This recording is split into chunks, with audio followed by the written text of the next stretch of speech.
Good morning.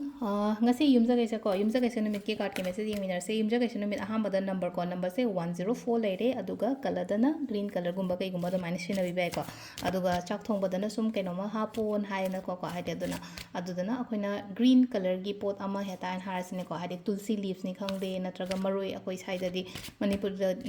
da leiba ngai yun haraga di maroi kai ka se green oina ko mana ma chet ama kai ma dai tar phadigom harasine ko amai taraga haite green color gi pot ama kari ma khwaidai phabadi tulsi leaves कुंबैन हापियो को युमजागैसन नुमित हाइदि अखोइना चेंगसु मतमदा तुलसी मना अमा खतंग हापा high तारको से लैसे को अदो canoe तौबिरो अहामबदा को हाइदि सिदगी card अहुम खतंग लौथोकजरगे को हाइदि मैमना नुंतिगी लौथोको दुमाइना को हाइदि 3 card सिदगी अमा खनबिरसे को सिदा कार्ड नंबर 1 कार्ड नंबर 2 अदुगा कार्ड नंबर 3 को अहामबा अनिशुबा अहुमसुबा को हाइदि first card second card third card से लेरे को हाइदि सिदगी अमा खनबिरसे को अहामबे से कंसिडर अनिशुबा कंसिडर नत्रगा अहुमसुबा कंसिडर को अहामबा खनबंगा ये हाइदि फर्स्ट कार्ड से लाइसे को खितंग हाइ तारे को हाइदि खितंग सिदा लाइव एनर्जी से को अखोइगी 8 ऑफ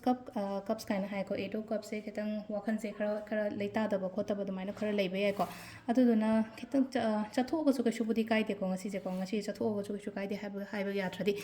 जगादुदा लेबा मतमदा ऐसे खितंग मेंटल पीस फंगदे खोते हाइरगदि खितंग चथोकबा खितंग खरा कोइथोबो खोलबसु अकाइबा केमता लेते को इना लेरिबा जगादु थोइ नुवाइते खोते काइना खलसेबा पूरा थातोगा चटपगी मुहता लेना को हाइदि माइंड खतंग रिलैक्स ओइना को सिलाइसे हाइदि सुम टेंशन गुम्बा कईगुम्बा खरसु लेरंबे याइ को ngasi gi oina sisina khoi ahamba card ki message leire ko ani shuba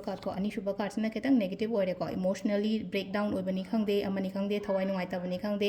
natraga amana leina ko haidi mi na sum khana ba horopo khopa dum basu ko haidi conflict su obe ai heart breaking su obe ai natraga ina saji hai emotionally khitang down gumba kai gumba chat haidi confusion gumba su lei ko sida thaba ma tom da confusion gumba su khara su create tawgani ko sisina khoi gi ani shuba leire ko aduga last ki ko ahum suba sinong positive oire हाइरगदि सिलाइसे एजु cup से हाइदि something कैनोमा high तारेको अनोबो pot अमा चंगो ओ नत्रगा हाइदि अनोबो opportunities अमा एंगोंदा मखु थांजला पिसल पिरइना को मिसिना अदुना अफबा मा लाओ खोलो हाइबगी दुमाइ तरोगा लेरेको सिदा लेसे अखोइगी नंबर 3 की ओइना हाइरगदिको अदुगा टाइमिंग सिना अयुक की पुंग मरीगा मिनिट 39 दगिना पुंग 9 फाउंग लेरे अदै युंग 9 गा मिनिट 4 13 गा मिनिट 12 फाउंग लेरे अदुगा नुंगदा नुंदिन हाइरसेको नुंदिन नुंगदा वरमगिना पुंग 2 गा मिनिट 92 दगिना पुंग 3 गा मिनिट 3 फाउंग लेरेको अदुगा अथेंगबगिना पुंग 3 गा minute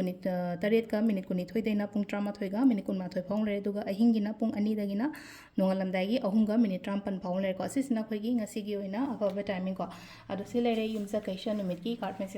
message se ko adu sum angang se keno tawe concentrate tawba ngam ngam de kana sum habi yaw ne ko yumsa kaisha numit se koina tawba ya ba sum lena angang sida khoi gi